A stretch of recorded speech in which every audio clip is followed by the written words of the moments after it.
recently there's been a group of faculty from IISc who have come together to propose somewhat of an ambitious project, and we call this the Moonshot project, right? So this is a common dream that's shared across many labs here.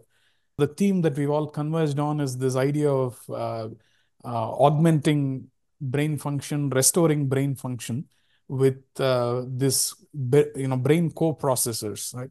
So these are technologies that we would like to develop, which could be either implantable or again, external. But these are technologies that can decode various aspects of neural activity. So if you implanted this device in the visual cortex and it's like listening into the neurons in the visual cortex, it can tell you what the person is seeing, right? Maybe if you implanted it into maybe a slightly higher cortex, it can tell you maybe what they are thinking, right? It can decode thought, it can decode intention, it should be able to decode action and so on. So that's that's the moonshot, that's the dream goal. And ultimately, each of us is interested in slightly different aspects of neuroscience. So some people are interested in decoding visual perception. We are interested in decoding attention. Where somebody is attending, how they are attending. Can we improve their attention abilities through this kind of co-processor? Can we augment, right? Somebody who's like naturally healthy, can we augment their attentional abilities?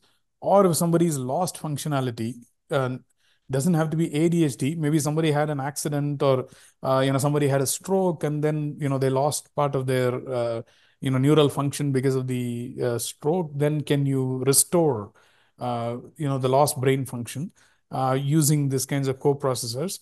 And this can be at the level of not only at the level of movements and patients who are paralyzed because of stroke and so on, but it can also be at the level of more complex things. Like maybe somebody had a smaller stroke, their movements could be restored with physiotherapy, but maybe their attentional abilities are compromised in some way, right? And we don't even test for those things these days. Like we, at this stage, if so basic functions are intact,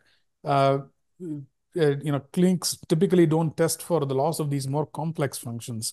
So, but it's quite certain that some of those are likely, to be lost. So then can we use these types of co-processors to restore attention, especially in patients who are impaired like this and so on? These are things that we would like to study.